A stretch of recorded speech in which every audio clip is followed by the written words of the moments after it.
অবশেষে হার মানলেন Ukraine president Zelensky.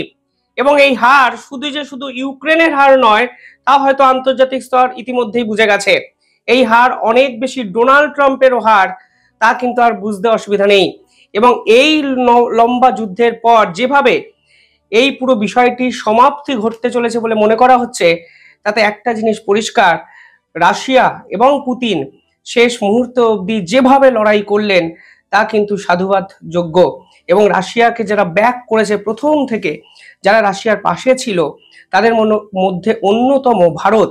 এই জয় কিন্তু ভারতেরও জয়, কারণ আজকে ইউক্রেনের পক্ষ থেকে ডোনাল্ড ট্রাম্পের যে পিস প্ল্যান করা একটি ড্রাফট, সেই ড্রাফট কিন্তু কার্যত মেনে নিতে বাধ্য হচ্ছে জেলেনস্কি। এবং সেখানে পরিষ্কার কিছু পয়েন্ট আছে যেখানে আপনারাও বুঝতে পারবেন এই জয় কেন রাশিয়ার জন্য স্পেশাল একটি জয় এবং এই জয় ভারতের জন্য অত্যন্ত ইম্পর্টেন্ট।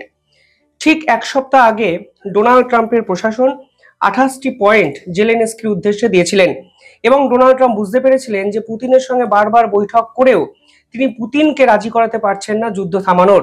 ইতিমধ্যেই শেষ দুদিন ধরে ইউক্রেন কিন্তু কার্যত বিপর্যস্ত হয়ে গেছে। রাশিয়ার ছোড়া মিসাইল ইউক্রেনের একাধিক ইনফ্রাস্ট্রাকচারকে সম্পূর্ণভাবে ধ্বংস করে দিয়েছে।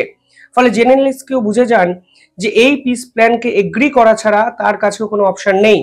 কিন্তু মাঝে সমস্যাটা হয়ে যায় ইউরোপীয় ইউনিয়নের পক্ষ থেকে, কারণ ইউরোপীয় ইউনিয়ন প্রথম থেকেই ডোনাল্ড ট্রাম্পের এই পিস প্ল্যানকে মানতে নারাজ ছিল। তারা ডোনাল্ড ট্রাম্পকে ভরসা করেছিল, বিশ্বাস করেছিল এবং তারা ভেবেছিল রাশিয়ার সঙ্গে এই লড়াইতে আমেরিকা হয়তো শেষ মুহূর্ত অবধি ইউরোপ এবং ইউক্রেনের পাশে থাকবে।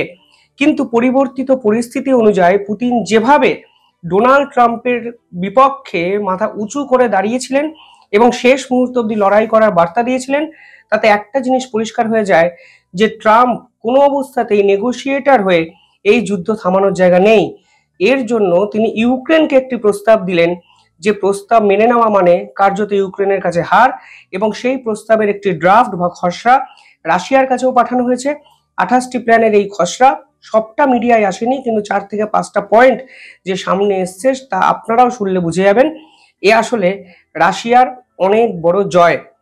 দেখুন, এই যুদ্ধ নিয়ে কিন্তু গোটা বিশ্ব রীতিমতো অস্বস্তিকর একটা পরিস্থিতিতে পড়েছিল এবং আমেরিকার সঙ্গে আজকে যে সকল দেশের সম্পর্ক খারাপ হয়েছে, শুধুমাত্র রাশিয়া এবং ইউক্রেনের যুদ্ধের জন্যই 90% ক্ষেত্রে কিন্তু খারাপ হয়েছে।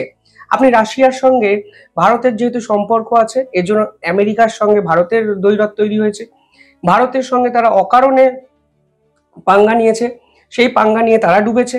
আজকের দিনে দাঁড়িয়ে দেখুন ইউক্রেনকে তাদেরকে মানাতে বাধ্য করতে হচ্ছে এবং এটা একটা জিনিস এস্টাবলিশ করে দিচ্ছে যে তারা ভারত এবং রাশিয়ার সঙ্গে লড়াইতে তো পারলই না, উল্টে যে ইউক্রেন তাদেরকে ভরসা করেছিল তাদের পিছনে তারা ছুরিটি মেরে দিল।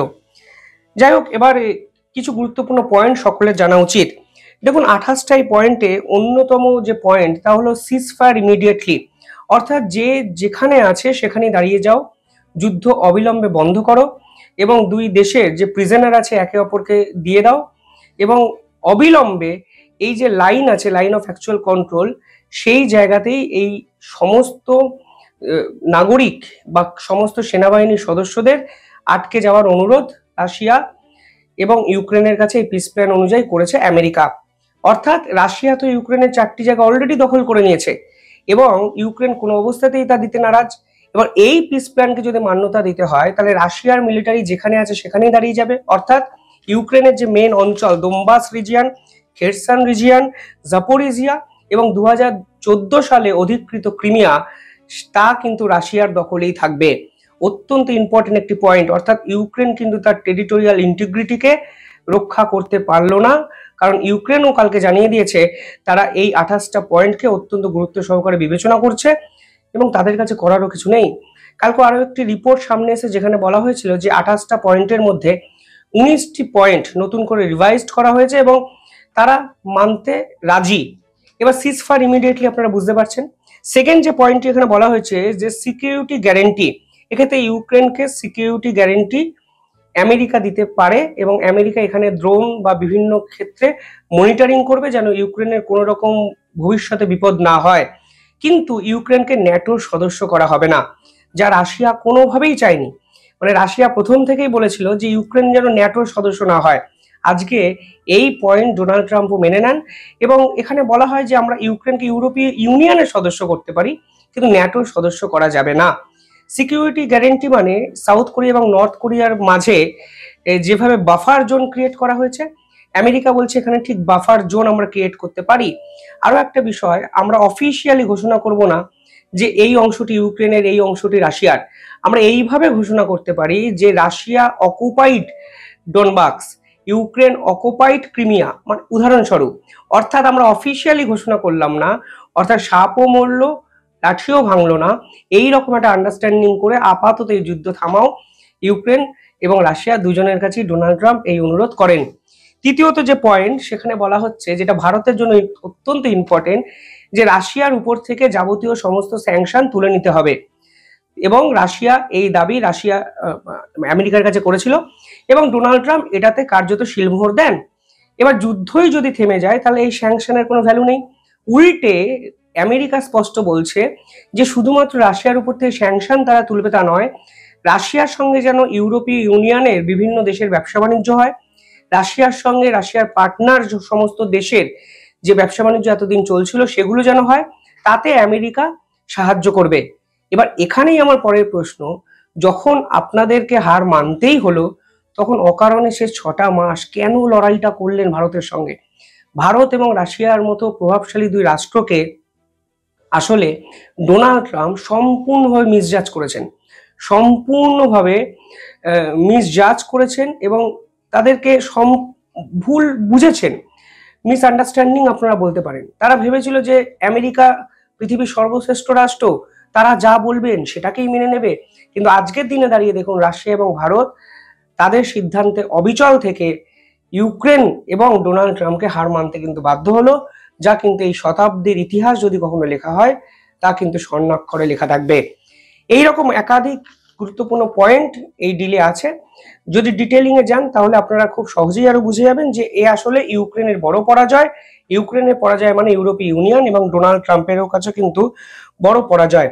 দেখুন এই পুরো বিষয়ে জেলেনস্কির একটা করাপশন ইস্যুকেও কিন্তু হাতিয়ার করতে চাইছেন ডোনাল্ড ট্রাম্প। ডোনাল্ড ট্রাম্প এসে ঘোষণা করে দিয়েছেন কিছুদিন আগে যে এতদিন অবধি ইন্টারন্যাশনাল যত এইড আছে তার ফুল অডিট করা হবে ইউক্রেনের। এতদিন অবধি আমেরিকা কিন্তু প্রায় $350 বিলিয়ন ইউক্রেনকে সাহায্য করেছে রাশিয়ার সঙ্গে যুদ্ধ করার জন্য, এবং এখন যদি ফুল অডিট হয় তাহলে কিন্তু জেলেনস্কি বিভিন্ন দিক থেকে সমস্যায় পড়তে পারেন। তাই ইউক্রেন পরিষ্কার রিকোয়েস্ট করেছে যে full amnesty for all parties for action taken during the war. ফলে যুদ্ধের সময় যে স্টেপ নেওয়া হয়েছে সেই সমস্ত স্টেপের উপর কোনো ইনভেস্টিগেশন যেন না হয় তা কিন্তু ইউক্রেনের পক্ষ থেকে আমেরিকাকেও রিকোয়েস্ট করা হয়। আমেরিকা হয়তো তা মেনেও নেবে। অর্থাৎ সকলেরই কিছু না কিছু ডিসপুট কিন্তু এই অবস্থায় আছে, যা কিন্তু সমস্ত পার্টি কাজে লাগানোর চেষ্টা করলো। পাশাপাশি ইউক্রেনের এই প্রেসিডেন্টের বিপক্ষে এও অভিযোগ ছিল যে তিনি $100 মিলিয়ন এমন একটি কোম্পানিকে দিয়েছেন, ডিফেন্স ওরিয়েন্টেড কোম্পানিকে দিয়েছেন। সেই ডিফেন্স ওরিয়েন্টেড কোম্পানি জেলেনস্কিরই বন্ধুর কোম্পানি। অর্থাৎ এখানে কিন্তু স্বার্থের সংঘাতেরও একটা অভিযোগ আমেরিকা জেলেনস্কির বিপক্ষে করেছে। এই যে পিস প্ল্যান, এই পিস প্ল্যান ইউরোপীয় ইউনিয়নকে সম্পূর্ণভাবে শকিং করে দিয়েছে, কারণ তারা ডোনাল্ড ট্রাম্পকে ভরসা করেছিল। এখন ডোনাল্ড ট্রাম্প চাইছেন এই যুদ্ধ বাবা যেমন করে থামান এবং গাজা সিজফায়ার করে যেমন তিনি ক্রেডিট নিয়ে নিয়েছিলেন মিশরে গিয়ে, এই রকম একটি ঘোষণা করে তিনি এই বিশ্বের শান্তির দূত হিসাবে তিনি এস্টাবলিশ করবেন। এবার গাজা পিস প্ল্যান ঘোষণার পর কি হচ্ছে গাজাতে, ইসরায়েল এবং প্যালেস্তাইনের বা হামাসের লড়াই কোন জায়গায় চলে গেছে আপনারা সকলেই জানেন। কোনো পিস প্ল্যান হয়নি, কালকেও লড়াই হয়েছে, যুদ্ধ হয়েছে, একে অপরকে মিসাইল ফিসাইল ছুড়েছে। ফলে আজকে এই ডোনাল্ড ট্রাম্পের পিস প্ল্যান ভবিষ্যতে কোথায় নিয়ে যায় পুরো বিষয়টাকে, সেটা তো একটা দেখার বিষয়। ইউরোপীয় ইউনিয়ন বলেছে ডোনাল্ড ট্রাম্প যাই বলুক আমরা 30টা দেশ ইউক্রেনকে সাপোর্ট করব, আমরা সিকিউরিটি দেব। এবং ডোনাল্ড ট্রাম্প পাল্টা বলেছেন আপনারা আমার এই টার্ম এন্ড কন্ডিশনকে নাই মানতে পারেন, কিন্তু এই 19টি পয়েন্ট হলো ওয়েল টিউনড এবং আমরা এটা ছাড়া আর অন্য কোনো সলিউশন খুঁজে পাচ্ছি না। অর্থাৎ ইউক্রেনের কাছে হার স্বীকার করা ছাড়া কোনো অপশন নেই। এই জয় রাশিয়ার জয়, এবং রাশিয়ার সঙ্গে ভারত প্রথম থেকে যেভাবে পাশে ছিল, যেভাবে লড়াই করেছে, এটা কিন্তু ভারতের কাছে অসহায় আত্মসমর্পণ ডোনাল্ড ট্রাম্প এবং ইউক্রেনের, তা কিন্তু ফের একবার স্পষ্ট হয়ে গেল। যাই হোক, কমেন্টে জানাবেন আপনারা কিভাবে দেখছেন পুরো বিষয়টি। অনেক আপডেট আসবে 1-2 দিন এই বিষয়ে, আমি আপডেটেড ভিডিও আপনাদের জন্য নিয়ে আসবো। দেখতে থাকুন দ্য ইন্ডিপেন্ডেন্ট বেঙ্গল। ধন্যবাদ।